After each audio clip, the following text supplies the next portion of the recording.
Good morning, students. Welcome to your e-learning class. This is your moral science lecture, and today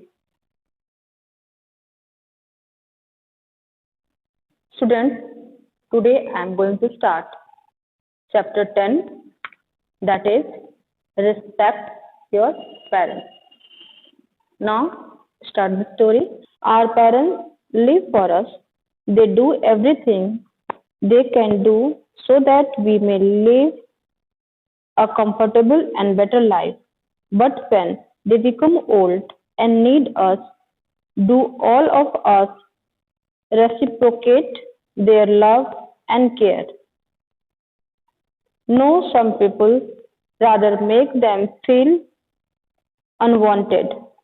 They will also grow old someday, and their children will also do the same thing. Still, they don't love them. Student, जैसा कि आप जानते हैं इस chapter के name से ही respect our parents, हमें हमारे पेरेंट्स के रिस्पेक्ट करने चाहिए। इसमें ये शिक्षा दी गई है कि हमें हमारे पेरेंट्स का केयर करना चाहिए। हमारे पेरेंट्स हमारे लिए बहुत कुछ करते हैं, जो वो कर पाते हैं तभी हम बहुत ही कंफर्टेबल और अच्छा फील करते हैं। लेकिन ऐसा भी होता है कि जब पेरेंट्स बूढ़े हो जाते हैं, ओल्ड हो जाते हैं, जब उन्हें हमारी जरूरत होती है, फिर हम उनके परवाह नहीं करने लगते हैं। उनकी जितनी देखभाल की जरूरत होती है हम नहीं कर पाते हैं, और हम ये भूल जाते हैं कि एक समय हम भी बड़े होते होते एक समय ऐसा आएगा जब हम ओल्ड हो जाएंगे, बूढ़े हो जाएंगे, तब मेरे चिल्ड्रंस भी, हमारे बच्चे भी हमारे साथ वही व्यवहार करेंगे जो हमने अपने बड़ों के साथ किया है। दे डोंट लव देम, वो भी हमें प्यार नहीं करेंगे। They don't spend time with them, वो अपना समय हमें नहीं देंगे। When you grow up what will you do, जब आप बड़े होंगे तो आपको क्या करना चाहिए? There was once a very old man whose eyes has become dim, ears has stopped hearing, knees trembled, and when he sat at the dining table, he could hardly hold the spoon and split the broth upon the tablecloth or let it turn out of his mouth. एक old person होते हैं, एक बूढ़े इंसान होते हैं जिनकी आंख से कम दिखाई देता है और कान से कम वो सुन भी पाते हैं। उनके नीज, घुटने हमेशा हिलते रहते हैं।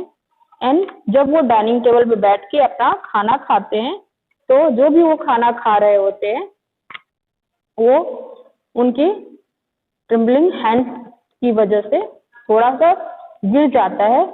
His son and his son's wife were disgusted at this. उनके इस मोमेंट को देख के उनके लड़के और लड़के की वाइफ जो है वो निराश हो जाते हैं। So the old grandfather at least had to sit in the corner behind the table. और इस तरह से ग्रैंडफादर को भी जब अच्छा नहीं फील होता है तो वो डाइनिंग टेबल से अलग हटके अपना खाना खाना पसंद करते हैं, बैठ जाते हैं। And they give him his food in an earthenware. और जब वो नीचे बैठते हैं तो उन्हें मिट्टी के बर्तन में खाना दिया जाता है, earthenware bowl. And not even enough of it. यहीं पे कहानी खत्म नहीं होती है। Once to his trembling hand could not hold the bowl, and it fell to the ground and broke. जब वो कुछ भी अपने बोल से खा रहे होते थे तो उनकी हाथ हिलने की वजह से बोल उनके हाथ से गिर पड़ता है।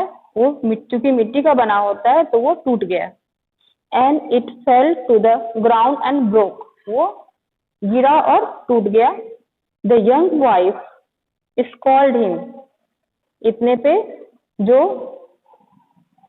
उनके लड़के की वाइफ थी वो उन्हें डांटने लगी। बट ही सेड नथिंग, लेकिन वो ओल्ड पर्सन जो थे वो कुछ, उनके जो ओल्ड पर्सन थे कोई भी रिस्पॉन्स नहीं किए, कोई भी जवाब नहीं दिया। Then they brought him a wooden bowl for a few halfpence, out of which he had to eat. और उनके लिए जो ओल्ड पर्सन थे उनके लिए एक लकड़ी के बोल लाए गए जिसमें उन्हें खाना खाना होगा। अब they were once sitting thus when a little grandson of 4 years old began to gather some bits of wooden upon the ground. जो ओल्ड पर्सन थे उनका एक ग्रैंडसन भी था जो 4 साल का था और वो कुछ लकड़ी के टुकड़ों को इकट्ठा करके ग्राउंड पे बैठा हुआ था। What are you doing there? asked the father. जो बच्चे के फादर थे वो बच्चे से पूछ रहे हैं कि तुम वहां बैठ के क्या कर रहे हो? I am making a little pot, answered the children. बच्चे ने जवाब दिया कि मैं एक इससे छोटा सा बोल बनाने की कोशिश कर रहा हूँ। For father and mother to eat out of it when I am big. जब मैं बड़ा हो जाऊंगा तो अपने माँ को और फादर को इसी में खाना दूंगा। The man and his wife looked at each other for a while. जो ग्रैंडफादर के लड़के थे मतलब जो छोटे बच्चे के फादर थे और उनकी माँ थी दोनों एक दूसरे की तरफ देखते हैं and presently begin to cry और वो रोना शुरू कर देते हैं। Then they took the old grandfather to the table और इतना सुनते ही वो ग्रैंडफादर को उठा के टेबल पे ले आते हैं and henceforth always let him eat with them और अब ग्रैंडफादर उन लोग के साथ ही हमेशा लंच और डिनर करेंगे ऐसा वो कहते हैं and likewise said nothing if he did spill a little of anything. अब उन्हें इस बात की परवाह नहीं होती है कि अब उनसे अगर डाइनिंग टेबल पे थोड़ा बहुत खाना गिर भी जाता है। Our parents do everything they can so that we may live a happy life and have whatever we need. हमारे पेरेंट्स हमारे लिए बहुत कुछ करते हैं हमारे हैप्पी लाइफ के लिए बहुत कुछ करते हैं जो वो कर पाते हैं चाहे जो हमारी जरूरत होती है। Thus it is our duty to take care of them. इसलिए हम लोगों की भी ये रिस्पॉन्सिबिलिटी और ड्यूटी बनती है कि हम उनकी देखभाल करें when they become weak in their old age. अपने बुढ़ापे के समय जब वो कमजोर हो तो हम लोग उनकी सहायता करें अपने से बड़ों की सहायता करें उनकी देखभाल करें उनकी जरूरतों को हम जानें। We should love them, respect them and take proper care of them. हमें उनकी रिस्पेक्ट करनी चाहिए हमें उन्हें आदर और सम्मान देना चाहिए और उनका प्रॉपर केयर भी करना चाहिए। We will also grow old one day. हम लोग भी एक समय बूढ़े होंगे। Would we like our children to do this to us? क्या हम चाहेंगे कि हमारा बच्चा वैसा ही व्यवहार करे जैसा कि इस कहानी में एक छोटे बच्चे ने सोचा अपने पेरेंट्स के लिए? नहीं, ऐसा नहीं होना चाहिए। हमें अपने से बड़ों की सेवा करनी चाहिए उनकी जरूरतों को समझना चाहिए उनकी हमें हेल्प करनी चाहिए। Now moral behind the story is give respect and earn respect. मतलब अगर हम रिस्पेक्ट देंगे तभी हमें रिस्पेक्ट मिलेगा अदरवाइज हमें रिस्पेक्ट की आशा नहीं करनी चाहिए। Now students, this is it for today. Till then, keep practicing. Thank you.